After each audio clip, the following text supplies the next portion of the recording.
Então hoje o nosso convidado aqui é o João, da Asset Ibiúna, vai conversar um pouco com a gente aí qual que foi a história da casa, quais são os fundos principais que existem lá, uma casa já bem tradicional, né? Então falar um pouco sobre os investimentos agora nesse momento, que a gente está nesse momento de crise, o que a Asset fez para conseguir bons resultados, foi uma das poucas, né, que a gente conseguiu acompanhar que fez bons resultados nesse momento, né?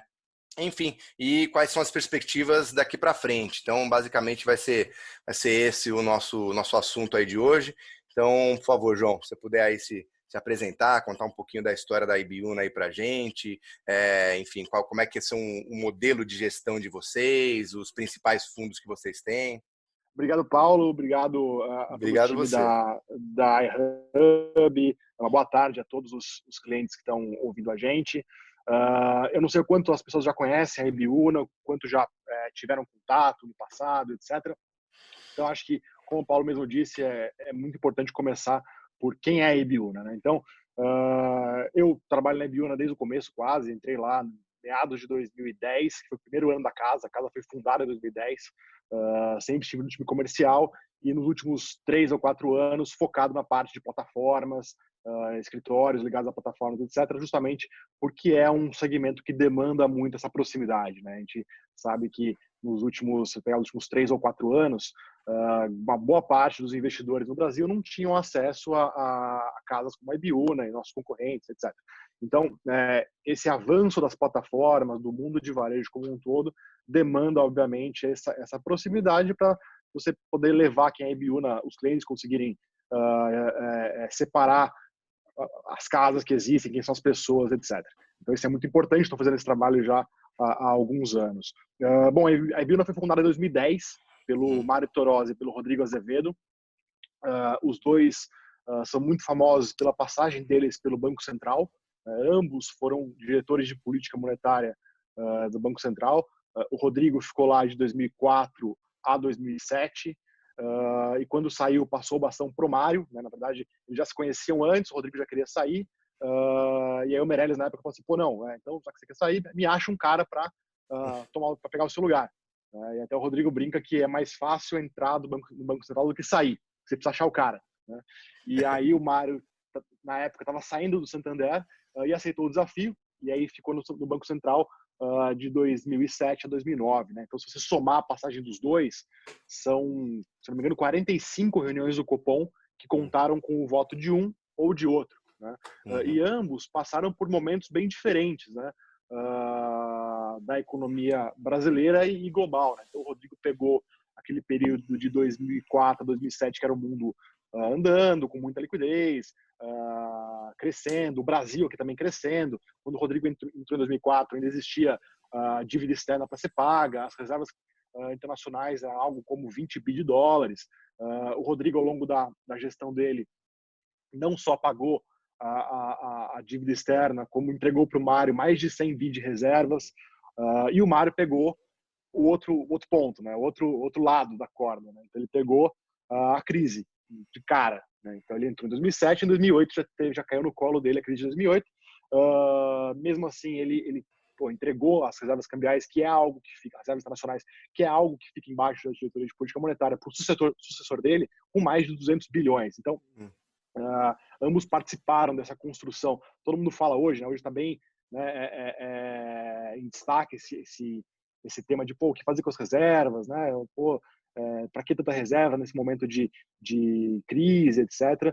Muito disso passou na mão dos dois, né? Então, o Mário pegou todo esse período de crise, e isso é muito importante para todo o nosso cenário que a gente está traçando hoje na Ibiúna, né? Ter essa experiência do Mário, que estava lá como um dos líderes da resposta do Brasil à crise, fazendo intervenções no câmbio, participando das reuniões do Copom, participando de reuniões também fora do país, G20, Basileia, etc., que era muito importante. Mas ambos tiveram experiências anteriores ao Banco Central, né?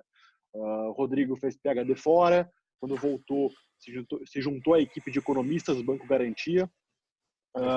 Quando o Credit Suisse comprou Garantia, ele ficou como economista-chefe do Credit Suisse no Brasil, até ser convidado a ir para o Banco Central em 2004. E ao sair do Banco Central em 2007, foi quando ele fez a transição de economista para gestor, né? Ele foi para a JGP, como um dos gestores macro e de moeda, de juros e moedas, né? Até fundar a IBUNA em 2010. O Mário fez a carreira inteira dele em tesouraria, né? O Mário foi, por muitos anos, tesoureiro do Santander no Brasil. Então, primeiro ele começou lá nos anos 90, em 97 o Santander mandou ele para Londres, foi lá onde ele montou e tocou a mesa de mercados emergentes do Santander em Londres, e regressou ao Brasil em 99 para tocar a tesouraria, passando por todo aquele processo do Santander de aquisição de outros bancos, que transformou o banco nesse monstro que é hoje, né? Nesse período ele foi chefe, é engraçado, ele foi chefe de muitos dos nossos concorrentes, né? Então várias assets que existem hoje são lideradas por pessoas que eram do time do Mário nesse período, né? Entre 99 e 2007. Então o Márcio Appel, o Guerra da Legacy, o Fabiano da Absolute, toda essa galera, o pessoal da Ace, então toda essa galera passou pelo time do Mário, até o próprio Roberto Campos, né, presidente do Banco Central, também era do time do Mário, então toda essa galera passou por esse time, um time de muito sucesso. O Mário foi no Banco Central, e quando saiu do Banco Central, tem aquele período de quarentena que ele não pode ir para o setor privado, passando esse período, se juntou com o Rodrigo e viu que tinha ideias muito próximas de montar uma casa. Então a IBUNA nasceu com o Mário e o Rodrigo, e obviamente um DNA macro muito forte, né? Então a casa nasceu em 2010 como uma casa macro, né? O primeiro fundo foi lançado em novembro de 2010, o IBUNA Hedge, né, que é um fundo macro, multimercado macro, de média volatilidade, né? O primeiro fundo, a gente começou com esse fundo porque na época não existia um fundo de alta volatilidade nesse mercado de multimercados macros, né? Vamos relembrar, a gente vivia com juros de 10, 12, 14%, então não precisava ter tanta vol para entregar um retorno bom para o cotista, então ninguém se arriscava, se aventurava nesse mundo de mais alta volatilidade. 2 anos depois, lançamos o fundo de alta volatilidade, que é o IBUNA Hedge STH, que acredito que seja um dos fundos de maior destaque esse ano, né? Um fundo que foi muito bem no ano passado e foi bem, está indo bem também esse ano, né? Que é algo bem raro. Se você olhar os fundos que estão indo bem esse ano, são fundos que já vinham com um cenário pessimista, né? desde o ano passado e não performaram bem no ano passado. E nós nos diferenciamos bastante nesse sentido. Se você pegar os últimos 4 anos, né, de 2017 até 2020, nós fomos top 5 da indústria em 3, né? Estamos sendo esse ano, fomos ano passado e fomos em 2017. 2018 foi um ano de eleição, foi um pouco mais complicado, muita volatilidade. A gente acabou não entrando nesse grupo, mas nos últimos 4 anos é um fundo de grande destaque. Lançamos também na época um fundo de previdência que existe até hoje. Acredito que a IBUNA seja uma das primeiras casas independentes a lançar um fundo de previdência ativo, né? Ou seja, a gente olhava o fundo macro e olha até hoje e vê como que isso pode ser transportado para o mundo de previdência, que tem uma série de limitações, né? Então esse fundo também está disponível e tem um histórico aí de 9 anos, completou 9 anos agora em fevereiro. Né? Perfeito. E no mundo macro, antes de entrar na outra parte da casa, que é a parte de renda variável, só é importante destacar qual é o nosso principal diferencial no mundo macro. Tá? E aí depois eu linko mais para frente com tudo que a gente fez, como a gente viu o mercado no ano passado e como a gente se protegeu esse ano. Dado a experiência do Mário e do Rodrigo, que eu falei bastante agora nos últimos minutos, a IBUNA, a parte macro, nós somos uma casa muito boa em pegar ciclos de política monetária. Tá? Então nós operamos ciclos de política monetária. O que é isso? Quando você olha o mundo, a gente olha alguns países do mundo, a gente não olha o mundo inteiro, né? Sempre tem países que estão subindo juros, países que estão cortando juros, países que estão deixando o juro parado por muito tempo.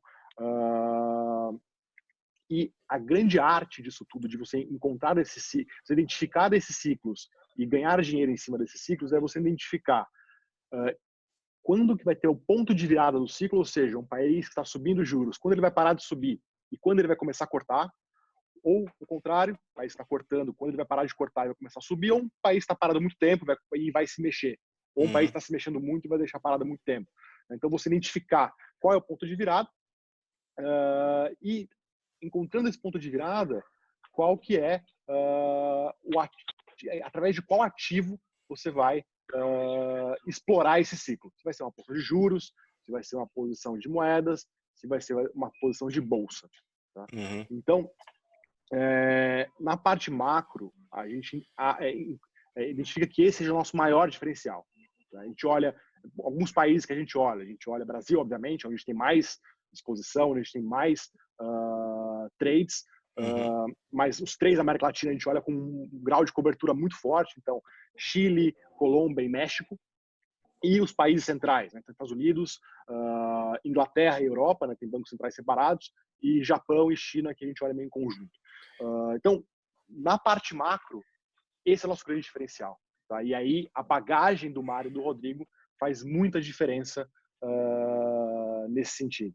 Perfeito. Só quando você fala macro, assim, só para a gente traduzir sim. Isso daí para efeitos mais práticos, você está falando do fundo, então, do STH, do Ibiúna Hedge, é isso? Isso, o Hedge STH e o Previdência.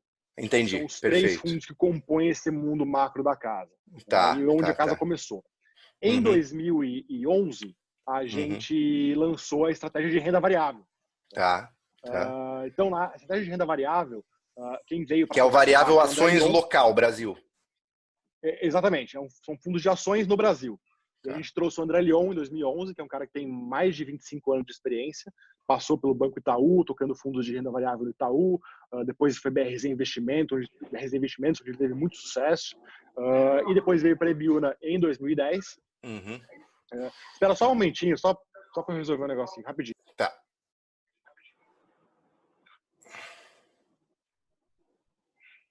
Fugiu.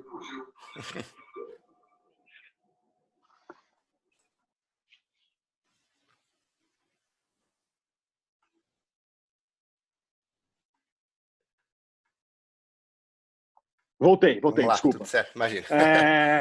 E aí o André Leon veio, montou do zero, né? Esse ano já faz 9 anos que ele está com a gente.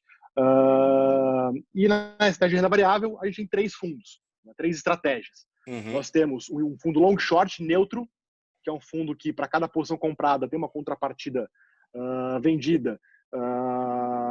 Ou seja, não importa se a bolsa está subindo muito ou caindo muito, ele deveria gerar retornos positivos ao longo do tempo.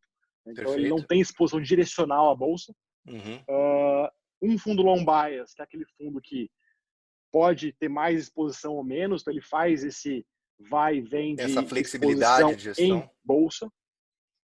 Essa flexibilidade, exatamente, ele pode comprar proteção, pode... Inclusive, quando começou essa história do coronavírus, o fundo se protegeu muito bem, depois a volatilidade aumentou tanto que não conseguiu se proteger tanto nas semanas seguintes, mas no começo ele se destacou bastante por conseguir se proteger.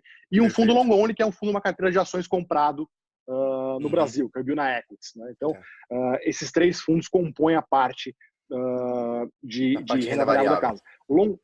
Exatamente. O long short, por exemplo, se você olhar na plataforma da XP, ele é um fundo que, entre os multimercados, ele está entre os 10 melhores. Tá? Por quê? É um fundo que, para ele não faz tanta diferença o quanto que a bolsa subiu, o quanto que a bolsa caiu, porque ele é neutro. Né? Então, Perfeito. Nesse ano, o fundo está 0%.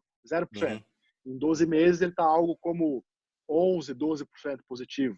Né? Então, é um fundo que, para quem quer ter exposição em ações, mas não quer ter essa direcionalidade em ações, é um fundo que faz muita diferença. Ele é muito descorrelacionado, então dentro do portfólio cabe muito bem. Bom, falei bastante, compondo tudo isso, a casa tem hoje quase 10 bilhões sob gestão. Né? Legal. Temos cerca de 7 bilhões e meio na parte macro, 1 bilhão e hoje está 6 bilhões e meio na parte macro, 6 bilhões e meio na parte macro, 2 bilhões na parte de renda variável e 1 bilhão e meio em previdência. Então já é uma casa, já tem anos de histórico, bem consolidada, já passamos por diversas crises. Para vocês terem uma noção, o primeiro fundo da casa, que é o Ibiúna Hedge, a primeira cota dele foi no dia 1º de novembro de 2010. Foi o primeiro dia após a eleição da Dilma em segundo turno. Sim. Então dá para dar um pouco do tom de começou num período difícil. Exatamente, um período bem desafiador no mínimo, né? Sim, não, sem dúvida. Não, bacana, você falou bastante sobre a casa e os diferentes fundos que tem. Eu imagino que as estratégias também devem ter sido diferentes nesse momento, né? Quando vocês começaram a perceber que a relação risco-retorno já não estava mais tão atrativa, isso deve ter sido lá por meados de janeiro, fevereiro. Mas você acha que você consegue contar um pouco para a gente quais foram exatamente as apostas ou os investimentos que vocês realizaram que conseguiram obter esses bons resultados ou, no mínimo, proteger? Porque, claro, num fundo de renda variável, quando a gente fala num fundo de ações, ele obrigatoriamente tem que ficar comprado. Por mais que o gestor ache que a bolsa vai cair, ele vai cair junto. Não tem muito para onde fugir. Agora, num fundo, como você chama o hedge, o macro, aí você já tem muito mais liberdade para poder trabalhar ali com os investimentos de modo a poder até especular e ganhar dinheiro no caos, vamos dizer assim, né? Poderia comentar um pouco dessas estratégias? O que vocês conseguiram identificar e utilizar para sair tão bem assim? Perfeito. E essa é a beleza de um fundo multimercado, né? Um fundo que você, de fato, pode apostar num cenário de melhora e de piora, né? Sim. Então, a beleza de um fundo multimercado é você poder olhar as classes de ativos, né? Então, eu não quero saber, para a gente na parte macro, não importa se, pô, não, eu acho que Petro está barato, ou Vale está caro, ou barato. Não, eu quero ver se, pô, a classe renda variável, a classe ações, está barato ou está caro? Ou, assim, tem oportunidade ou não tem? Uhum. Vai ter vai ter uma apreciação da bolsa ou não vai? Então, eu vou explorar via o índice futuro Ibovespa para pegar isso. Se não existe mais, ou se vai cair, eu posso explorar via posições vendidas para ganhar na queda. Então, Perfeito. não tem mais bolsa, agora eu vou em moedas, vou em juros, vou em dólar, enfim. Então, a beleza do multimercado é essa, você poder se mexer Uhum. para explorar da melhor forma possível o atual cenário. Né? Acho que para contar o que a gente fez esse ano, tem que voltar um pouco para o ano passado, né? Uhum. Qual que era a nossa cabeça no ano passado e como que a gente entrou em 2020. O ano passado foi um ano de bancos centrais do mundo inteiro cortando juros, né? Perfeito. Esse foi o grande case do ano passado, foi o nosso grande case. O mercado entrou, né?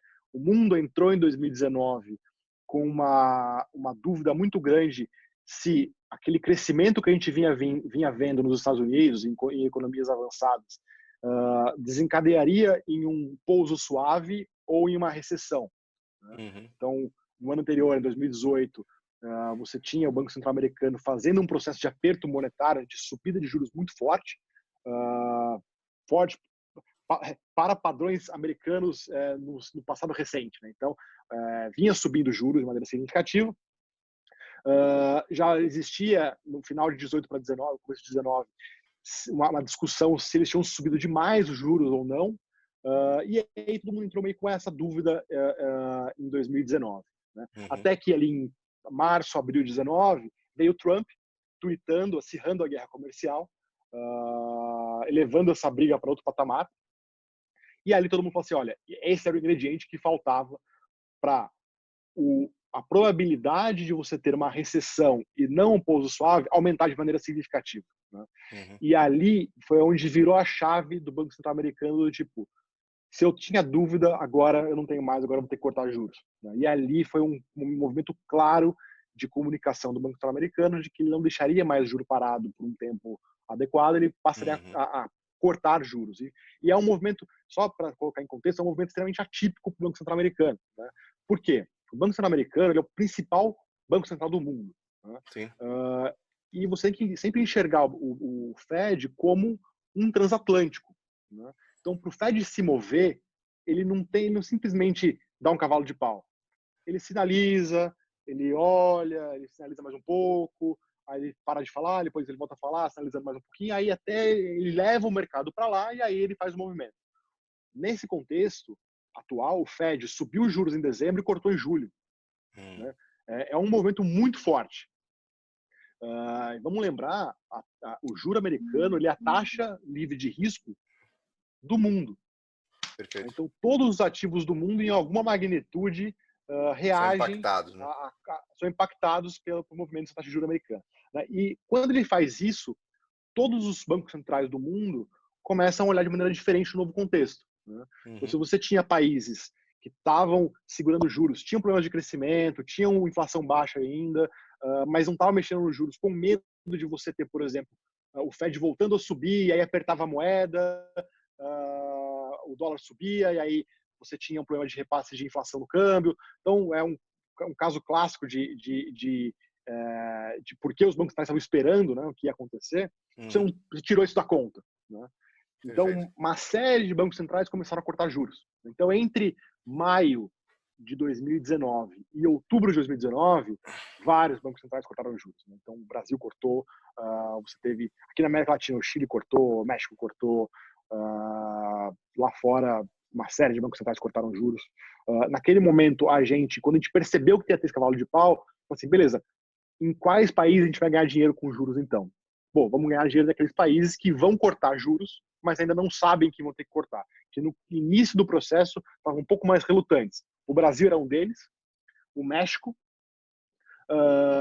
e aí tinha dois outros que a gente acabou não operando por problemas específicos, que era a Inglaterra, que tinha o Brexit, que a gente não sabia muito bem que fim que ia dar aquilo, quando ia acabar, e a Noruega, que vinha subindo juros por um problema específico deles de inflação, o país estava bombando, etc. Não era o momento. Então a gente pegou esse movimento de 2019 via posições em juros no Brasil, no México e nos Estados Unidos.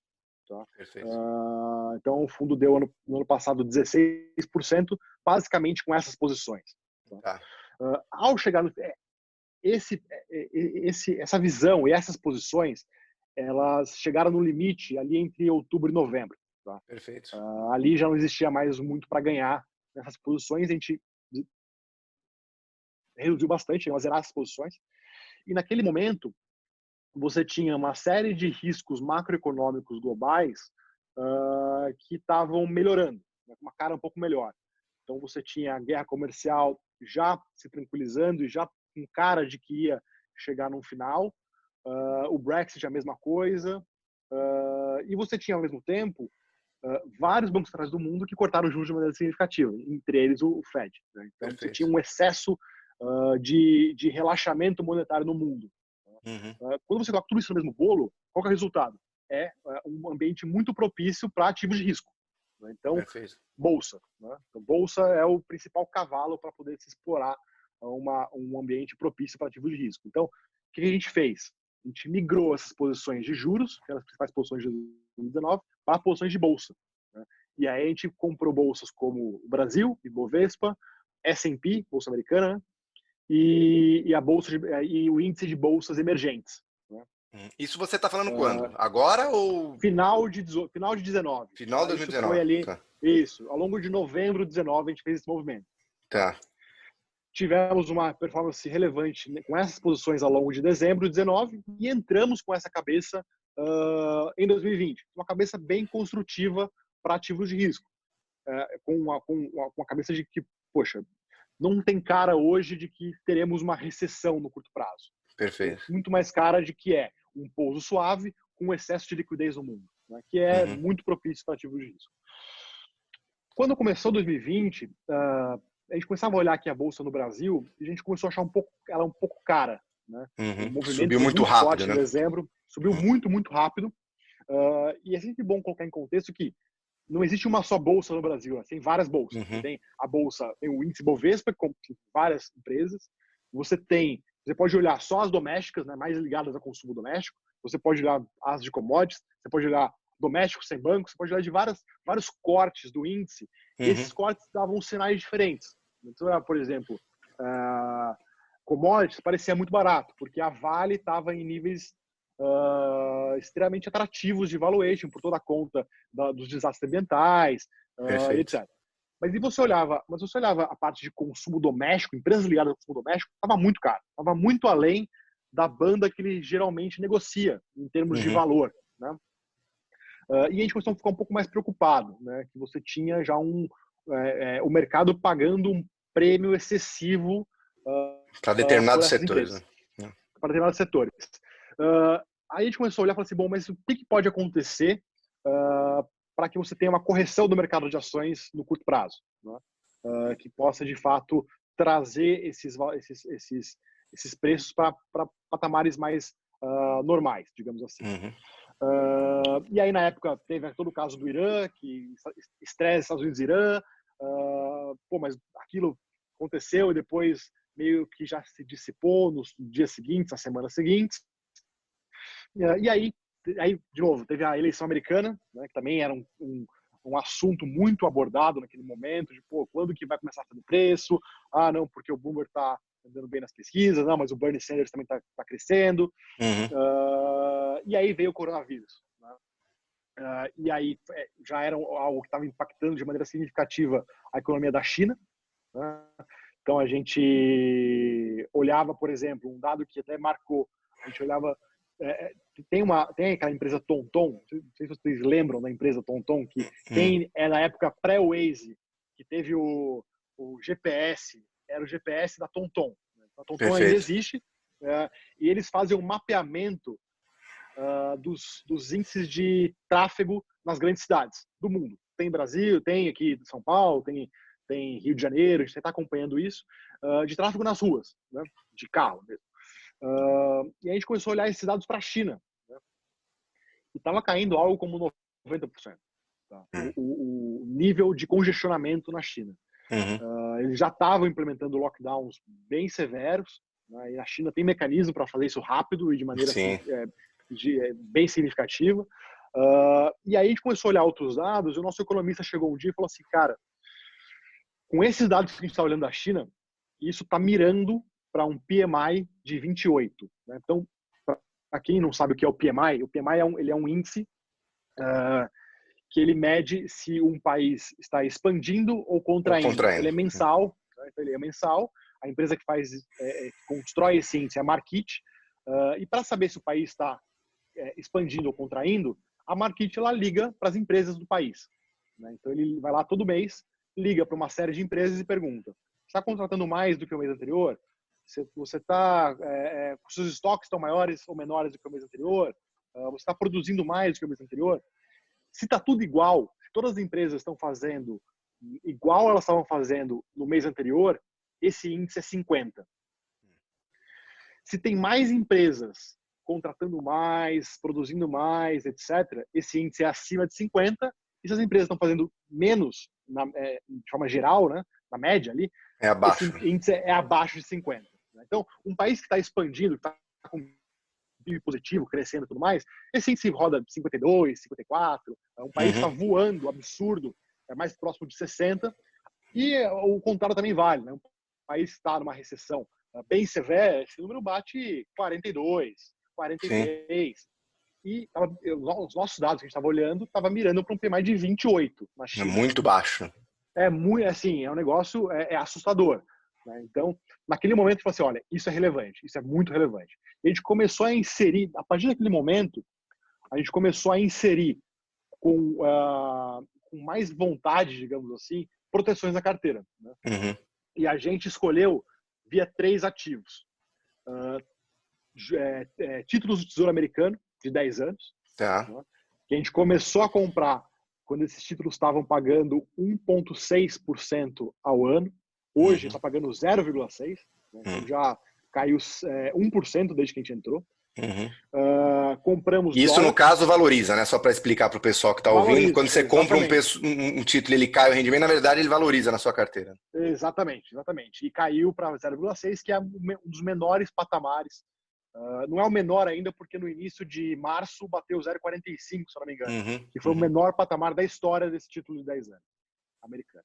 Então, a gente entrou num patamar que nem chegava nem próximo de precificar o que está acontecendo hoje. Compramos dólar contra real, né? Começamos a comprar dólar com mais vontade ali perto do 4,20, 4,30, e compramos ouro. Né? E aí começamos a inserir essas posições de maneira aos poucos na carteira, digamos assim. Né?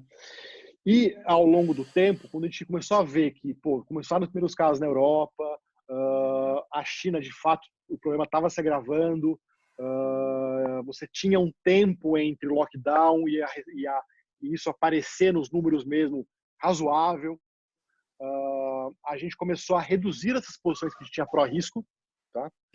Não só inserir as proteções, mas reduzir as posições que a gente já tinha, até que chegou no ápice de pré-carnaval, né? Ali na semana anterior do carnaval, a gente fala assim, olha, são 4 dias aí que a gente não vai ter mercado, né? O sábado, o domingo e os 2 dias do carnaval, que não teria mercado no Brasil, e você teria mercado lá fora, e mercado com provavelmente notícias ainda piores, né? Uma sequência de notícias ruins.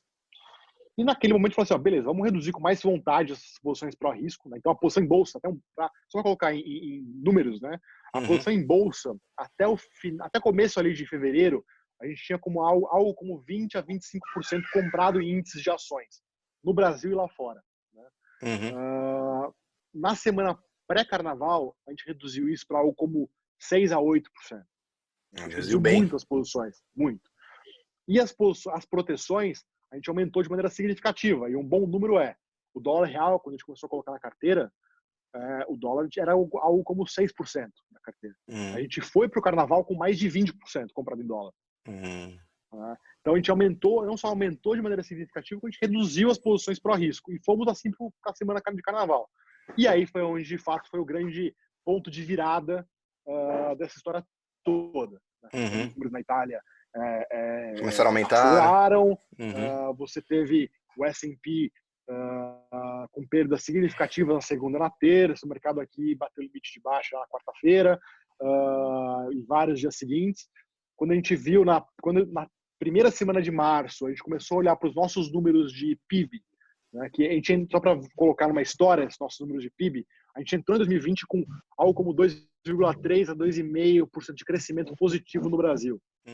A gente revisou isso para algo como 1,8%, porque os dados de crescimento no final do ano passado não vieram tão bons.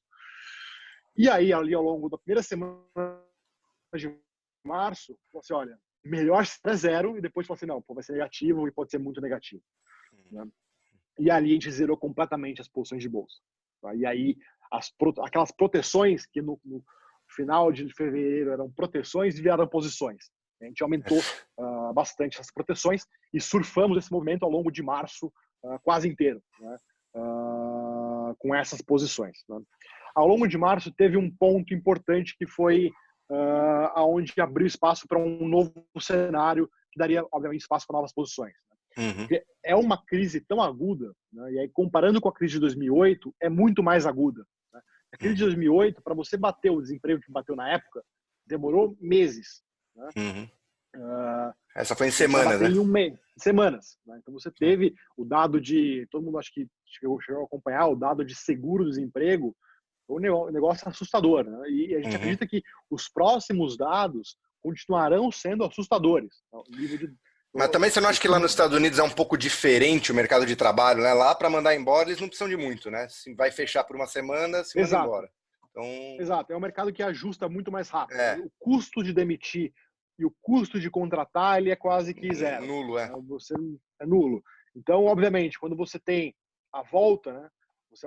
Você consegue realocar as pessoas rápido. Né? Mas aquele momento, aquele contexto, naquele momento de tipo, vai ser um negócio muito pior do que todo mundo estava prevendo, chamava uma ação coordenada dos bancos centrais. Né? E é isso e disso a gente entende. Né? E voltando na história da casa, aconteceu isso em 2008. Né? E o Brasil participou daquele movimento coordenado. Né? Então, ter essa experiência contou muito agora ao longo do mês de março. Então, a gente falou assim, vai ter uma ação coordenada e isso significa juro para baixo e uma mega injeção de liquidez nas economias. Né? Então, ali, quando a gente olhou, a gente falou assim, onde são os principais países que o juro está fora aqui? Né? Que dá para ter estímulo monetário. Né? Estados Unidos, obviamente, todos os países centrais é o que tinha o juro mais positivo, né? Tinha muito espaço para cortar. Então a gente entrou com posições em juros, apostando em queda de juros nos Estados Unidos. Né? Isso bem antes, dias antes de eles de fato cortarem para zero o juro. México, o México tem entre os países investment grade, talvez seja o maior juro.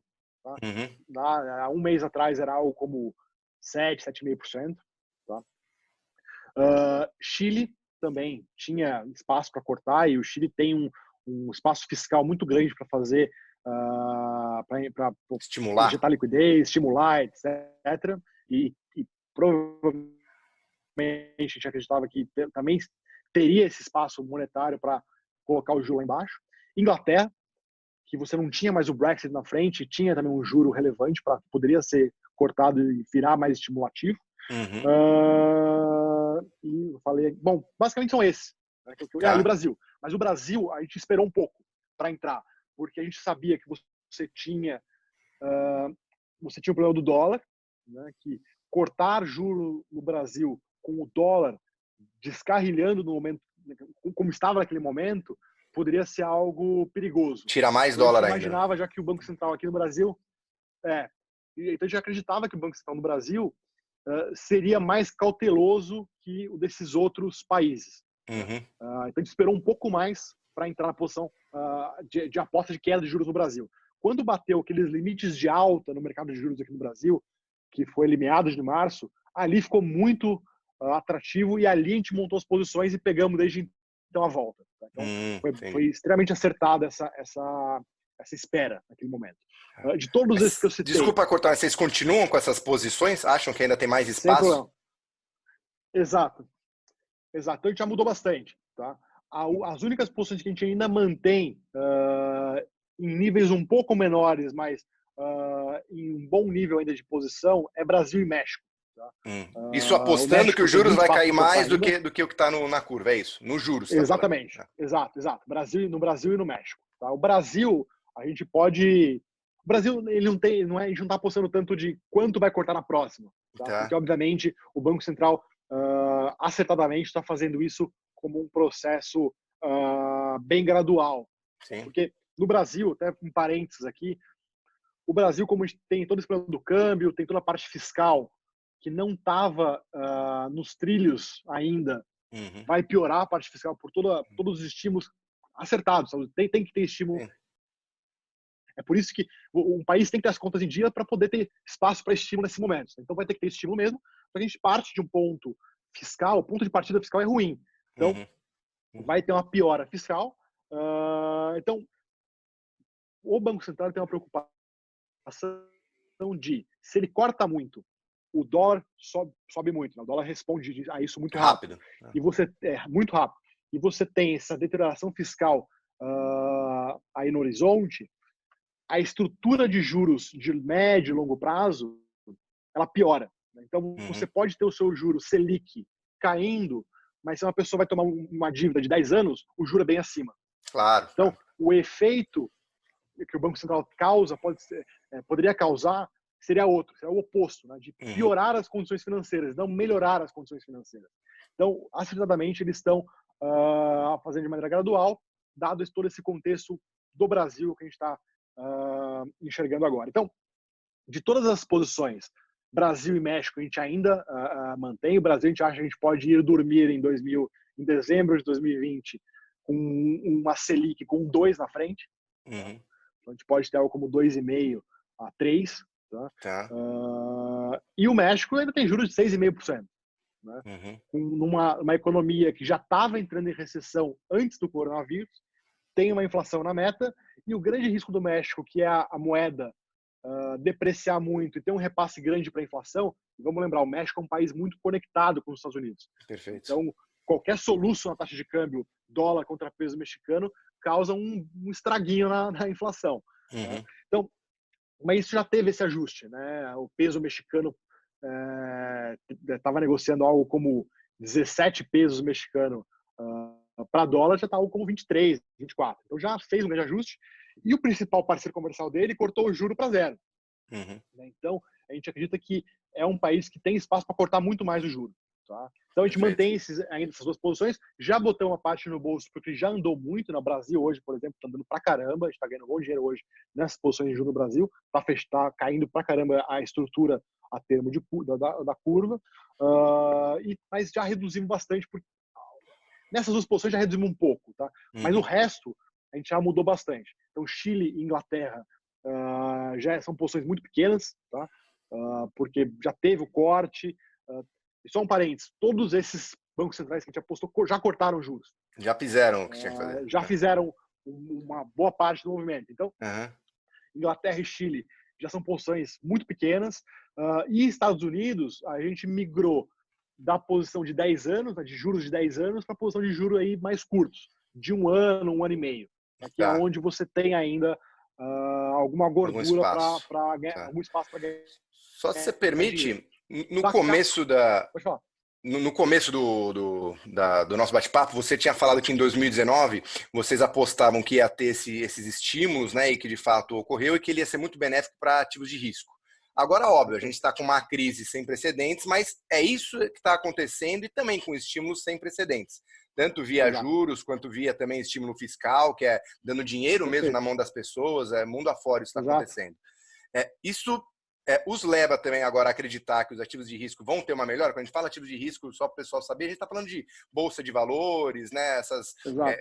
Papéis que representam empresas, né? Que representam a economia real. Exato. Você acha que isso também deve vir a acontecer ou vocês ainda estão cautelosos quanto a esse movimento? Assim, já está acontecendo, né? Então, se você, até um número bastante interessante, se você olha o S&P, que é o principal índice da Bolsa Americana, hoje, e como ele estava pré-corona, ele caiu cerca de 10%, 12%. Você olha e fala assim, pô, mas tudo isso que está acontecendo no mundo e nos Estados Unidos custou 12% da Bolsa Americana, parece pouco, né? Só que nesse processo, você tem todo o estímulo que foi colocado. E no caso americano, é um negócio de fato sem precedentes, tanto em tamanho quanto em velocidade. Então, só para colocar em contexto, para combater a crise de 2008, o governo americano injetou cerca de 3 trilhões de dólares ao longo de 6 anos. Né? Nessa crise, desde o começo de março até hoje, estamos falando de um mês e meio, já colocou 2,3 trilhões. É absurdo. Né? Nas próximas semanas, assim, é possível que no final de abril você já bata os 3 trilhões, ou meados de maio. Né? Então você compara 3 trilhões em 6 anos com 3 trilhões em, sei lá, 3 meses. É algo sem precedentes. O grande ponto agora de você olhar, tem muita liquidez, é bom para ativos de risco, o problema é o nível de visibilidade que a gente tem hoje. Então, ainda existe uma névoa muito grande no curto e médio prazo. Né? Não dá para saber a extensão dos lockdowns, não dá para saber a velocidade de retomada. Pode ser que um cenário que sempre tem que ter em mente, vamos fazer uma reabertura moderada, né? Assim, em estágios, né? E aí você faz estágio 1, estágio 2, em 5 estágios. Né? No estágio 3, você começa a ter uma repicada aí volta dos casos. Assim, sei lá, hoje saiu o número da Espanha, 1% de crescimento de casos entre ontem e anteontem, né? Nas últimas 24 horas. Aí vai estar saindo do lockdown, começa a subir 3, 4, 5, 6% e o negócio volta, e o que você faz? Você volta para o lockdown? Então, todo esse contexto é muito difícil de você enxergar. Então, hoje ninguém sabe nada. Né? O mercado financeiro inteiro virou epidemiologista. Né? Todo mundo está tentando chegar à conclusão de nível de transmissão, de é mais eficaz você ter um lockdown só para as pessoas mais vulneráveis e deixar o resto trabalhar, ou fazer testes em massa, que é algo que ainda nem é possível pelo número de testes que existem no mercado. Então, o nível de visibilidade é muito baixo. Aí você fala assim, não, mas então você está dizendo que o que o governo está injetando agora não serve para nada. O ponto principal hoje, e aí é importante contrastar com a crise, de novo com a crise de 2008. A crise de 2008 era uma crise de crédito. Né? Então, o crédito parou de fluir. Então, uma empresa que precisava tomar dinheiro de curto prazo para rolar a operação e repagar em um mês, ele não conseguia e quebrava. Né? Hoje, o problema é outro. Hoje, os trabalhadores não estão sendo impedidos de trabalhar e as pessoas, consequentemente, estão sendo impedidas de consumir. Né? Então, por que você injeta esse dinheiro? Primeiro, para que você possa conter a quebradeira, e aí, quando você contém a quebradeira, você reduz a probabilidade de uma crise de trabalho se tornar uma crise de crédito. Perfeito. Né? Você reduz o juro, etc. Então, você pega, por exemplo, nos Estados Unidos, tem um programa do governo americano que a empresa que tomar dinheiro do governo e não demitir ninguém, não precisa repagar. Então, essa é uma forma de você conter a quebradeira e de alguma forma, conter ali o desemprego. Exatamente. E quem já demitiu tem até, se não me engano, 30 de junho para recontratar as pessoas. Tem algumas regras. Então, esse é um ponto. E o outro ponto é você ter dinheiro na mão das pessoas para quando tudo isso passar, as pessoas voltem a consumir. As pessoas tenham capacidade financeira para consumir. E aí você tenha a volta da economia. né? Então, Entendo. você tem uma série de... você tem, por exemplo, o cheque do Trump, né? Então, Uhum. esse até eu vi na prática, porque o meu irmão mora nos Estados Unidos, é casado com uma americana, ele recebeu. Não veio o cheque, mas veio o depósito na conta. Então, você tem lá uma série de regras, limites de imposto de renda, etc., e o quanto você vai receber. Fora isso, tem um aumento brutal no tamanho do seguro-desemprego. Então, você pega, por exemplo, a mediana do seguro-desemprego dos Estados Unidos foi para algo como $1.000 por semana, Caramba. durante 9 meses. É, Então, você tem algo como uma pessoa recebendo $4.000 de seguro-desemprego por mês, pô, em reais, isso é é quase bastante, 22 é. mil É. reais. Né? Então, por quê? Porque assim, hoje o cara não consegue ainda sair de casa para consumir, mas a hora que voltar, mesmo antes dele conseguir emprego, ele vai ter dinheiro para ir Para e poder assistir a consumir. compra, para É. subir consumir, para poder comprar ativos, etc. Uhum. Então, é esse o ponto de ataque. Né? Você conter quebradeira, você manter os mercados rodando, né? Funcionais, Uhum. você ter as empresas saudáveis para passar por esse período difícil e ter dinheiro na mão das pessoas para elas voltarem a consumir quando tudo isso acabar. Perfeito. E Eu aí, acho se a gente que for falar de bolsa, onde você vê que existe mais oportunidade, se é que existe, né? Acho que eventualmente você sempre encontra algumas em formato mais específico. Mas você vê mais no mercado local, nos Estados Unidos, Europa, emergentes de forma geral? Você saberia dizer? é, é, assim, até uma coisa que o Mário costuma dizer, e eu vi isso dele há alguns dias, tem uma diferença importante entre a bolsa americana e a bolsa brasileira. Né? A gente acha que na bolsa americana a volta vai ser muito mais rápida. Uhum. Tá? Então você tem esse estímulo todo, ele é muito maior, obviamente, e dado que você tem uma participação muito maior das pessoas na bolsa, isso volta mais rápido. Né? Perfeito. Então, se as pessoas querem ganhar dinheiro mais rápido, a bolsa americana é mais atrativa. Né? Como já subiu bastante, né? Foi Uhum. uma das maiores altas semanais da história da bolsa É americana. interessante falar, desculpa te cortar, mas quando a gente pega o Sim, S&P aqui em real, né, que você tem o ETF lá, que é o IVVB11, ou seja, o ETF de S&P, ele já sim, está nas máximas. sim. Já voltou tudo. Por causa do Exato, efeito dólar, exato. obviamente, né? Aí a gente tem. Mas para o brasileiro aqui comprar a Bolsa Americana, já seria comprar nas máximas. Isso é curioso. Exatamente, exatamente. Então, você teria nos Estados Unidos uma volta mais rápida. No Brasil, como o espaço fiscal é menor, você tem uma série de dúvidas se toda essa, isso é um ponto muito importante, se toda esse estímulo que a gente está fazendo no Brasil hoje, se isso vai permanecer em 2020. Né? Uhum. Essa é uma dúvida do mercado como um todo e a gente acha que essa é uma resposta que tem que ser respondida e isso você vai conhecer a resposta dela depois de 2020. Sim. Se você volta de novo para 2008, a gente tem uma série de estímulos feitos pelo governo brasileiro naquele momento que ficaram na economia Uhum. e foram até Esqueceram de exacerbados nos tirar. 2, 3 anos seguintes, esqueceram de tirar e tudo isso culminou em 2015, que o Sim. Brasil teve uma situação fiscal crítica e desde então, né, a gente está tentando sair desse Até negócio, agora, né? tentando desatar esses nós. Então, essa é uma dúvida muito grande. Então, a gente acha que no Brasil vai ser um processo um pouco mais lento. Mas Perfeito. os preços aqui, hoje, são mais atrativos do que lá fora. Então, lá fora você pode ganhar mais rápido, só que quem quiser ganhar mais dinheiro, aqui tem mais oportunidade. Só que Mais pode longo levar um pouco prazo, mais de tempo. talvez. Pode levar um pouco mais de tempo. Então, você pega, por exemplo, ações de empresas de shoppings negociando abaixo do valor de reposição. Ou Uhum. seja, hoje é mais barato comprar uma empresa de shopping na bolsa do que reconstruir todos os shoppings que ele tem no mesmo lugar. Sim. Então, parece um preço muito atrativo. Só Sim. que tem um motivo para estar lá. Ninguém sabe o quanto vai durar todo esse problema. Então, por isso também pode ser um pouco mais. Você pode ter um problema de fiscal de novo, que pode impactar consumo, etc. Uhum. Você pode ter. Então, por isso está nesses preços tão deprimidos. Né? Uhum. A gente fez uma série de estudos colocando choques agressivos de queda de resultado das empresas, etc. Então, existe, a gente vê muita oportunidade. Uma empresa que a gente começou a colocar nas carteiras, e aí nos fundos de renda variável, tá? Porque no fundo macro, as grandes posições de bolsa são via índice.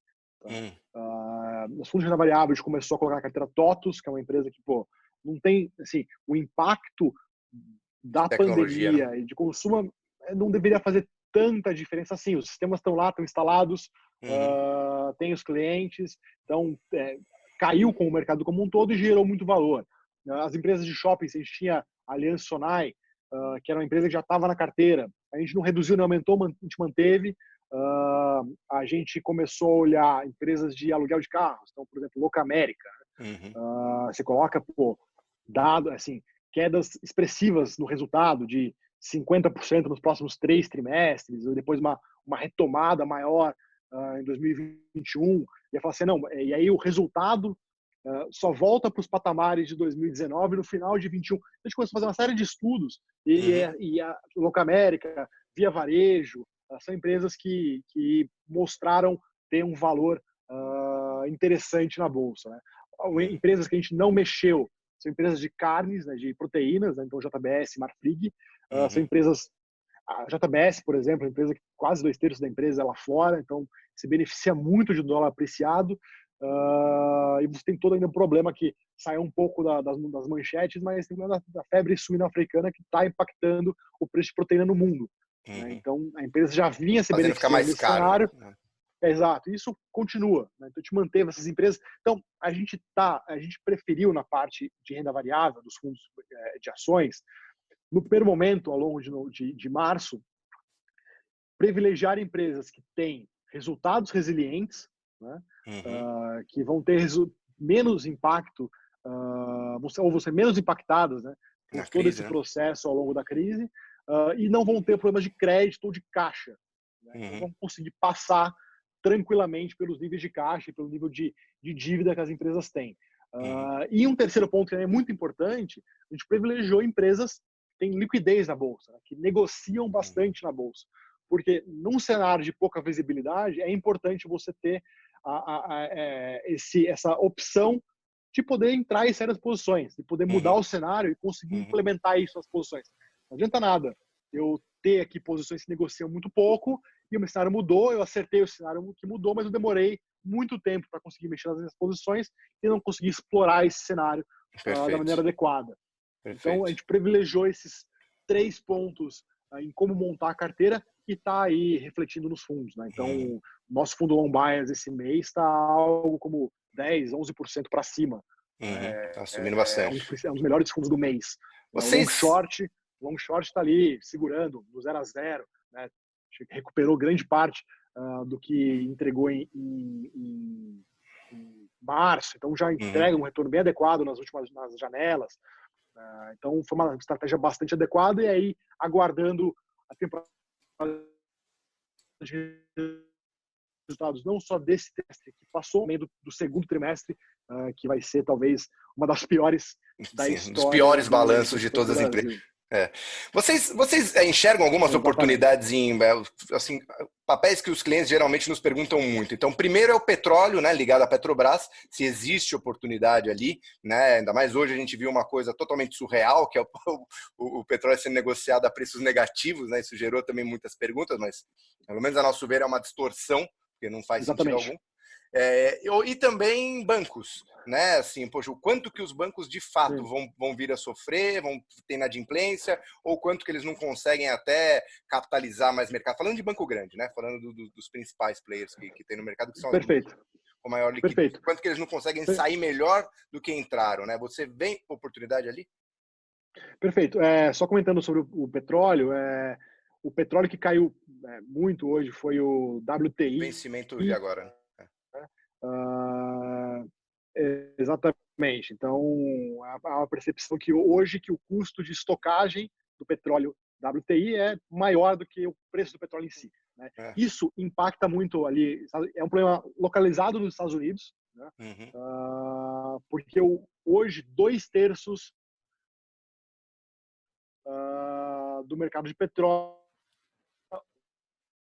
o Brent, né, uhum, que é o sediado em Londres. Então, aparentemente um pouco mais localizado nos Estados Unidos. E aí, falando perfeito. mais de Petro, a gente não tem posição em Petro.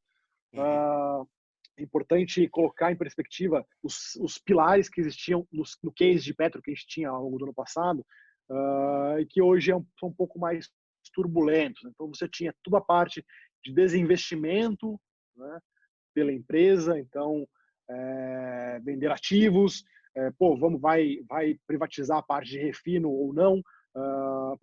Isso existe essa possibilidade ainda no curto, médio prazo? Já a probabilidade caiu já de maneira significativa. É difícil, né?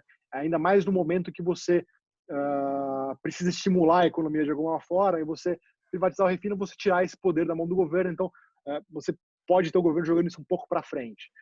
E toda a parte de percepção de risco da empresa, né?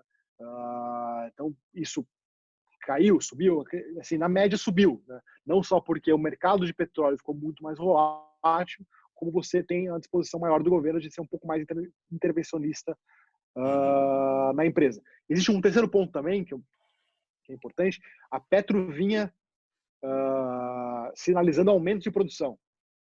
E isso era um ponto que muitas casas, inclusive a gente, tinha na conta para ter essa posição de Petro, que é aumentar a produção a extração de petróleo nos próximos 2 ou 3 anos. Se não me engano, a gente está mandando uma visibilidade de 3 anos, nos próximos 3 anos. E isso esse cenário não existe mais, né? Então agora é o oposto, é um cenário de corte de produção para responder a todo esse descompasso entre oferta e demanda que foi criado. Então, você tinha toda essa crise de petróleo que está rolando agora, é isso, é um descompasso de oferta e demanda. Pré-crise, você tinha uma oferta e uma demanda, essa demanda caiu muito, tem que reajustar a oferta. Então, quando você junta tudo isso, não parece um cenário adequado para ter posição em Petro nesse momento. Tá? Quando se fala de bancos, a gente gosta, a gente tem Bradesco e Banco do Brasil. E por que a gente escolheu esses dois? Porque não só você pega a precificação de bancos como um todo, né, que abriu algum valor, mas a gente acredita que quando você olha o valor, a precificação de Bradesco e Banco do Brasil em relação a Itaú, por exemplo, não faz sentido, né? Bradesco e Banco do Brasil estão negociando bem abaixo de Itaú. A gente acha que isso não faz tanto sentido. Assim, o Banco do Brasil negocia bem abaixo, mas o Bradesco está negociando também relevantemente abaixo. A gente acha que isso pode fechar no médio prazo, né? Então, quando você fala de ter bancos no Brasil, porque você acha barato, tudo mais, não deveria fazer muita diferença você ter Banco do Brasil, você ter Itaú ou Bradesco. Então, não deveria existir esse descompasso tão grande entre o valor de Bradesco e de Itaú. Então, a gente prefere ter Bradesco e, obviamente, Banco do Brasil também está em preço bastante atrativo. Muito barato. Tá bom, João. Você quer concluir com alguma lição que talvez tenha ficado para vocês aí na crise, para a gente fazer aqui os nossos comentários finais? Eu acho que a lição que fica, acho que não é uma lição tanto nossa. A gente tem 10 anos de experiência, acho que a gente já passou por outras lições que ajudaram muito mais no contexto atual, né? Inclusive, a própria experiência do Mário 2008 é uma bagagem muito forte que faz diferença nesse momento. Ter 10 anos de história e ter passado por uma série de crises faz muita diferença nesse momento. Estar aqui hoje, né, estabelecido, com 10 bilhões sob gestão, passando por tantos soluços, no mínimo, né? Vamos lembrar Joesley Day, eleição do Trump, crise da Dilma de 2015, impeachment. Então, vamos lá, quebradeira na Europa em 2011, dá para passar aqui por uma série de problemas que a gente enfrentou ao longo de 10 anos e estamos aqui, vivo, com uma performance extremamente relevante. Então, acho que um ponto que fica acho que uma reflexão que fica, que eu gostaria de passar para os investidores que estão ouvindo a gente, sempre precificar ou colocar na conta, ao selecionar os fundos, esse histórico, né? O histórico de pessoas que estão aqui há bastante tempo, que já passaram por cenários adversos, né? Então, o mercado de assets, de gestoras de fundos independentes no Brasil cresceu muito nos últimos 3 anos. Tem muita gente nova, tem muita gente boa, mas obviamente você ter 10 anos e ter passado por tudo isso, acho que faz muita diferença e tá aí, né? Tá aí na performance do fundo. Até posso citar aqui, eu até não cheguei nem a falar da performance do fundo, mas o Ibuna Red, pode falar. STH até sexta-feira acumulava no ano 7,7% positivo. Muito bom. E 22% em 12 meses. Uhum. Né? Se você olhar em janelas mais longas, lá em 36 meses, em 3 anos, o fundo acumula quase 47%. Né? É bem acima da média Uhum. da indústria atualmente. Né? Se você Uhum. olha o fundo menos volátil, então você não quer ir direto para o fundo mais volátil, quer ir para o Buna Hedge, que é o fundo mais antigo, que tem uma volatilidade um pouco menor. Mesmo assim, o fundo no ano acumula 4,7%, quase 14% em 12 meses. É um fundo Uhum. que tem quase 10 anos de histórico, então dá para olhar o histórico dele e ver como o fundo se comporta em crises. O próprio Previdência, que é um fundo que tem uma série de limitações, né? Então a Mais SUSEP, que é complexo, né? muito mais complexo, que a SUSEP, que é a reguladora do mundo de previdência, ela coloca uma série de limitações do que as assets podem fazer ou não nesse tipo de fundo. Então é muito mais engessada a gestão desse fundo. É um fundo que está aí na plataforma, é na Previdência, Uhum. no ano acumula 5,3% e 13,5% em 12 meses. Então, isso mostra o quanto é importante você ter pessoas com histórico, que tem essa bagagem de ter passado por crises, e você consegue enxergar na cota tudo que a empresa já passou e de fato, é nesse momento de vacas magras, né, que a gente Uhum. realmente A gente vê a enxerga, experiência dos gestores, né? vê a experiência e como que isso se traduz nas posições. Perfeito, perfeito. Tá bom. Só uma última pergunta aqui de uma cliente. Vocês, por acaso, têm algum Sim, prognóstico para o fechamento do Ibovespa, né, em pontos para 2020? essa é uma pergunta bastante difícil, tá? É, A gente não tem, assim, é quase assim, você tentar enxergar quanto que vai estar o Ibovespa, o é sempre dólar. chute, né? Isso aí, Uh, mas enfim. hoje eu perguntei para um dos gestores lá da Ibiúna, pô, me dá um cheiro aí do que você acha que vai ser preço de NTNB pós-corona. Eu falei assim, cara, esse negócio é caótico. É, Não dá para você ter, porque não dá para saber quanto isso vai se estender. Né? sim. Então, a gente acha que passando essa crise você pode ter uma volta da bolsa, mas a gente não está muito comprado nesse cenário não de que vai ter uma volta em V. Né? Quando passar Uhum. vai voltar muito rápido e a gente vai dormir próximo dos 100 mil pontos ou até acima dos 100 mil pontos. Acho que esse cenário não está muito na nossa cabeça, Mais não. difícil. A gente está muito uma cabeça do tipo, não entrar para não queimar a largada. Tá? Perfeito. Você tentar pegar o melhor momento de entrada e tentar pegar uma faca caindo é a mesma coisa. Tá? Então, você Uhum. pode até conseguir, mas você pode se machucar bastante tentando. Então, dado que a gente está nesse ponto, diria, privilegiado de performance, de não precisar estar Sim. correndo atrás do índice, etc., Uhum. a gente está bem tranquilo. Sem se expor muito, né? A gente, sem se expor muito, eu acho que tentar enxergar fim do ano de bolsa, acho que isso depende muito de quando a gente vai sair da crise e qual vai ser a nova cara, não só da política fiscal do Brasil, né? Tipo, Uhum. das contas públicas do Brasil, como também dos balanços das empresas, né? E do nível de capacidade das empresas. Então, por exemplo, pô, quantos shoppings vão estar abertos daqui a 2 meses? Uhum. Quantas, de que forma as varejistas vão reabrir? Pô, a Renner, qual o percentual de lojas da Renner que vão estar abertas daqui a dois Não dá meses, para três, fazer quatro? esse cálculo, não Não tem dá como. para saber. Então, se você não consegue fazer esse cálculo, você não consegue chegar no resultado das empresas. E se você não chega no resultado das empresas, você não chega no O nível de tamanho do Ibovespa. índice. Então, ainda é uma dúvida muito grande e está completamente relacionada à extensão da crise da pandemia. Perfeito, perfeito. Tá bom, João. Bom, muito Tá obrigado aí bom? pelo bate-papo aí de hoje, tá? Então, assim, o pessoal que está nos assistindo também, muito obrigado aí pela presença. Quem quiser saber mais aí Maravilha. sobre quais são os fundos da Ibiúna, pode falar diretamente comigo ou quem for o assessor de investimento, que a gente pode passar todas as lâminas e mostrar como que é a metodologia do portfólio, os principais riscos, tá bom? E vamos deixar aí para mais um bate-papo, quem sabe aí nos próximos meses, tá bom, João? Fica aí Com com portas certeza, abertas aí. combinado. Muito obrigado pelo tempo, obrigado a todos os participantes, todos os investidores, todo o time da eHub pela participação e, pô, sempre à disposição, sempre que precisar, estamos aqui. Perfeito.